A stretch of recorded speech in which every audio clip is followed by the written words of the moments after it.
Friends, எல்லாருக்கும் வணக்கம். எல்லாரும் எப்படி இருக்கீங்க? நல்லா இருக்கீங்களா? நான் தாங்க உங்க கிராமத்தை பொண்ணு பேசுகிறேன். இன்னைக்கு நம்ம வீடியோவில் என்ன பார்க்க போகிறோம்னு பார்த்தீங்கன்னா, இந்த சூப்பரான ஒரு வீடியோ தான் பார்க்க போகிறீங்க. என்னன்னு சொல்லி பார்க்குறீங்களா? எனக்கே ரொம்ப ஆச்சரியமாக இருக்குங்க. அது என்னன்னு கூடிய சீக்கிரம் வீடியோக்குள்ளே போய் பார்த்துடலாம் வாங்க. என்னன்னு பார்த்தீங்கன்னா, நான் வந்து ஒரு ஜாக்கெட் தைச்சிருக்கேங்க. என்னடா இவன் ஜாக்கெட் தைக்கிறதெல்லாம் பெரிய அதிசயம் மாதிரி சீன் போட்டுட்டு இருக்கான்னு மட்டும் நினச்சிடாதீங்க. பாருங்க, நல்லா பாருங்க இந்த ப்ளவுஸை. எனக்கு வந்து இது ரொம்பவே பெரிய விஷயந்தான். வீடியோவை வந்து கடைசி வரைக்கும் தள்ளி விடாமல் பார்த்துட்டு இந்த வீடியோ வந்து உங்களுக்கு யூஸ்ஃபுல்லாக இருந்துச்சா இல்லையான்னு சொல்லி கண்டிப்பாக எனக்கு வந்து நீங்கள் கமெண்ட் பண்ணுங்கள் கமெண்ட் பாக்ஸில். பாருங்கள், இது வந்து ப்ளவுஸு. இது வந்து புது ப்ளவுஸுங்க. புது சேரீ எடுத்து அதிலிருந்து கட் பண்ணி நான் வந்து ப்ளவுஸ் தைச்சிருக்கேன். பாருங்கள், நெக் டிசைன்லாம் வந்து எவ்வளோ அழகாக ரவுண்டில் அழகாக வந்திருக்கு. ஃப்ரண்ட்லேயும் பாருங்கள் ரொம்பவே சூப்பராக இருக்குது. அப்புறம் வந்து கை பாருங்கள், இதில் ஒரு வேறு லெவலான ஒரு ஸ்பெஷல் இருக்குது. நான் ஏன் இந்த ப்ளவுஸை வந்து இவ்வளோ ஸ்பெஷலாக நான் வந்து ரொம்ப பெரிய விஷயம் மாதிரி நான் பேசுகிறேன்னா, இது எனக்கு வந்து பெரிய விஷயந்தான். இதில் என்ன அப்படி ஒரு அதிசயம் அடங்கியிருக்குன்னு சொல்லி பார்த்தீங்கன்னா, இந்த ப்ளவுஸை வந்து நல்லா பார்த்துக்கோங்க. பார்த்தீங்களா? இது வந்து என்ன ஒரு அதிசயம்னா, இது வந்து மிஷின் இல்லாமல் தைச்ச ப்ளவுஸு. சொன்னால் நீங்கள் நம்புவீங்களா? ஆமாங்க, அட உண்மைதாங்க. இந்த ப்ளவுஸ் வந்து பார்த்தீங்கன்னா மிஷினில் தைக்கல, நான் கையில் தான் தைச்சேன். அது எப்படின்னு சொல்லி நான் காட்டுறேன் வாங்க. அது நார்மல் ப்ளவுஸ் இல்லைங்க, கிராஸ் கட்டிங் போட்டு லைனிங் கொடுத்து நான் தைச்சிருக்கேன். சரிங்களா? வந்து பாருங்கள், நீங்களே சொன்னால் நம்ப மாட்டேங்க, உண்மையை தான் நான் சொல்கிறேன். வாங்க பார்க்கலாம். இப்போ வந்து இது ஜாக்கெட்டோட வெளிப்பக்கம் பார்த்துக்கோங்க. இதில் ஏதாவது ஒரு ஃபால்ட் இருக்கான்னு சொல்லி பார்த்துக்கோங்க. இது வந்து ஜாக்கெட்டோட வெளிப்பக்கம் நம்மளுக்கு. இப்போ வந்து நான் உள்பக்கம் காட்டினா தான் உங்களுக்கு வந்து அதோட மெத்தட் எப்படின்னு சொல்லி தெரியும்.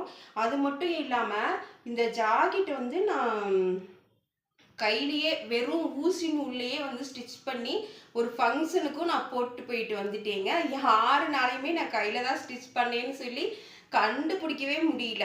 என்னென்னா நானாக தான் போய் கேட்டேன். நான் இப்போ இன்னைக்கு போட்டிருக்கிற ப்ளவுஸில் வந்து ஒரு சீக்ரெட் இருக்குது, கண்டுபிடிச்சிங்களான்னு சொல்லி கேட்டேன். யாருனாலையுமே கண்டுபிடிக்க முடியல. அப்புறம் நான் சொல்லவும் வாயில் இப்படி கை வச்சுட்டாங்கங்க. அவ்வளோ ஒரு அதிசயம் பாருங்கள், எனக்கே அதிசயமாக போயிடுச்சு. வாங்க பார்ப்போம்.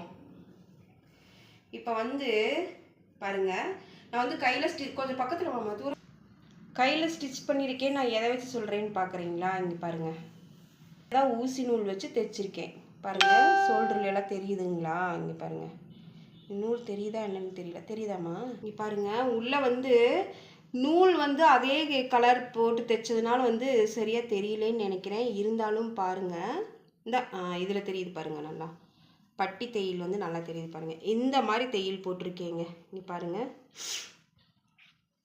தெரியுதுங்களா? நான் தையல் வந்து மிஷின் தையல் மாதிரியே கொஞ்சம் கொஞ்சம் பெருசாக இருக்குது. உங்களுக்கு தெரியுதுங்களா? தெரியுதாம்மா? பாருங்கள். அப்புறம் வந்து சைடு தையல் பாருங்கள், தெரியுது. இதுக்கு மேலே வந்து உங்களுக்கு தையல் தெரியுதா என்னன்னு தெரியல. பாருங்கள், இங்கிருந்து ஸ்டிச் பண்ணியிருக்கேன் பாருங்கள். பாருங்கள், இதோ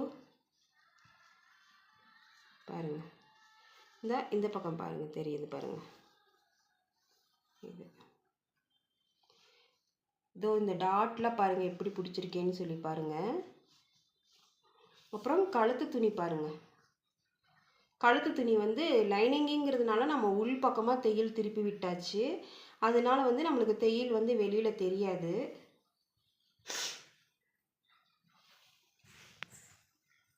சூப்பராக தைச்சாச்சுங்க. தைச்சி நான் ஒரு ஃபங்க்ஷனுக்கும் போட்டு வந்துட்டேன். நான் ஏன் இதை ஒரு பெருமைப்படுத்தி நான் பேசுகிறேன்னு பார்த்தீங்கன்னா, விடிஞ்சா ஒரு கல்யாணங்க, தாய்மாமா வீட்டு பொண்ணுக்கு வந்து கல்யாணம் வச்சுருந்தாங்க. விடிஞ்சா கல்யாணத்துக்கு போகணும், காலையில் 5 மணி பஸ்ஸுக்கு போகணும்னு சொல்லிட்டு ப்ளவுஸ் நைட்டு தைக்கலான்னு சொல்லி ரெடி பண்ணி ஜாக்கெட்டில் வெட்டி வச்சுட்டேங்க. கடைசியில் ஜாக்கெட்லாம் வெட்டி வச்சுட்டு போய் மிஷினில் உட்காந்து தைக்கலான்னு சொல்லி பார்க்குறேன். கடைசி நேரத்தில் மிஷின் வந்து அப்படியே ஸ்டக் ஆகி நின்றுக்குச்சுங்க. என்ன பண்ணுறது ஏது பண்ணுறதுனே எனக்கு தெரியல. கல்யாணத்துக்கே போகாம இருந்துக்கலாமான்னு கூட நான் நினைச்சேங்க. அப்புறம் வந்து பார்த்தீங்கன்னா, நம்மளுக்கு வந்து முய் செஞ்சிருக்காங்க. நம்ம போகணும், நம்மள மதிச்சு சொல்லியிருக்காங்க. கண்டிப்பா போய் தான் ஆகணுங்கிற பட்சத்துல அப்படியே அப்செட் ஆகி உட்காந்துட்டேன். என்னடா பண்றது அப்படின்னு சொல்லி உட்காந்துட்டேங்க. அப்புறம் யோசிச்சு பார்த்துட்டு இந்த மிஷின் எவ்வளவோ தூரம் நானும் அதை கழட்டி நூலு எல்லாமே ஒர்ஸ் பண்ணி பார்த்துட்டேங்க. தையல் வரவே இல்லை.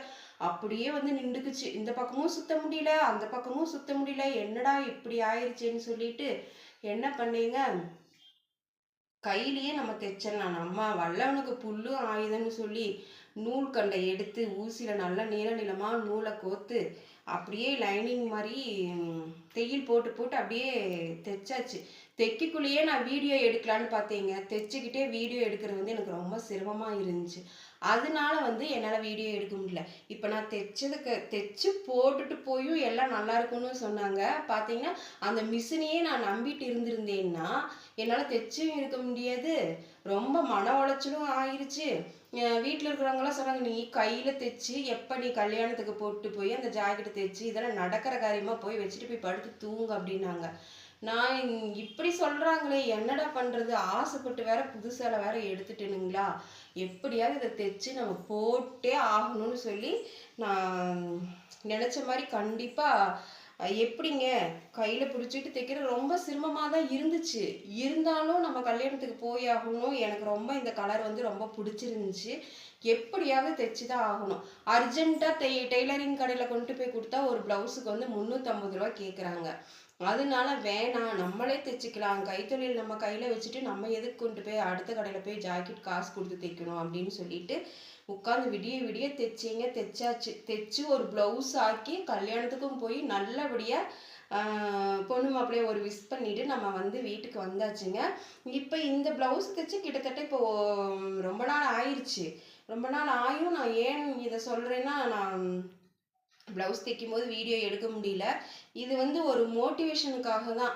அதாவது நம்ம ஒரு பொருளை நம்பிக்கிட்டு அதை வச்சு தான் நம்ம இந்த காரியத்தை செய்யணும்னு நம்ம நினச்சிட்டு இருந்தோம்னா நிச்சயமாக அது வந்து ஏதாவது ஒரு விஷயத்துல வந்து காலவாரி விட்டுருது. நான் பார்த்துட்டேங்க. அதனால அப்புறம் வந்து இந்த சேலையோட ஜாக்கெட் தாங்க நான் தைச்சது. பாருங்க, இந்த கலர் வந்து எனக்கு நல்லா இருக்கான்னு சொல்லி பாருங்க. எனக்கு ரொம்பவே பிடிச்சிருந்துச்சு இந்த கலரு. அதனால நான் இதை கட்டியே ஆகணும்னு சொல்லி நான் எடுத்து ரொம்ப சிரமப்பட்டுட்டேங்க இந்த ப்ளவுஸ் தைக்கிறதுக்குள்ள. நான் ஏன் இதை சொல்கிறேன்னா, ஒரு மோட்டிவேஷனுக்காக தான் நான் சொல்கிறேன். நம்மளாலையும் முடியும். முடியாதுன்னு நினச்சா அடுத்தவங்க சொல்கிறத பேச்சை கேட்டு முடியாதுன்னு நினச்சி நான் வச்சுருந்தேன்னு வைங்களேன், அது என்னால் வந்து அடுத்தவங்க சொல்லி அதை விடணுங்கிற எண்ணம் வந்து எனக்கு கிடையாது. அவங்க சொல்லிட்டாங்க, நம்ம தைச்சு காட்டணுங்கிற ஒரு இதில் வந்து நான் தைச்சேன். அது வந்து எனக்கு வெற்றி கொடுத்துருச்சு. அதனால யார் எது சொன்னாலும் காதில் வாங்கிக்காதீங்க. உங்கள் வழியை பார்த்து உங்கள் வெற்றி பாதையை நோக்கி நீங்கள் போய்கிட்டே இருங்க. நான் தைச்ச ப்ளவுஸு கையிலேயே மிஷின் இல்லாமல் தைச்சு ஒரு ஃபங்க்ஷனுக்கு போயிட்டு வந்துட்டேன். நீங்கள் வந்து அந்த மிஷினை இந்த மாதிரி ஃபால்ட் இருந்துச்சு, இந்த மாதிரி தைங்க. யாருனாலையுமே கண்டுபிடிக்க முடியாது இது வந்து கையில் ஊசி நூலில் தைச்ச ப்ளவுஸுன்னு. திரும்ப திரும்ப சொல்கிறேன், இது வந்து ஊசி நூலில் தான் கையால் தான் தைச்சேன், மிஷினில் தைக்கல. ரொம்பவே சூப்பராக இருக்குது. அப்புறம் பார்த்தீங்கன்னா இந்த சேரீ வந்து எனக்கு நல்லா இருக்கான்னு சொல்லி சொல்லுங்கள். இந்த சேலை தான் நான் எடுத்திருந்தேன், ஃபங்க்ஷனுக்கு கட்டிட்டு போயிருந்தேன். எனக்கு வந்து நான் கருப்பாக இருக்கிறதுனால இந்த சேலை வந்து நல்லா இருக்குன்னு சொல்லி நான் எடுத்துட்டேன்.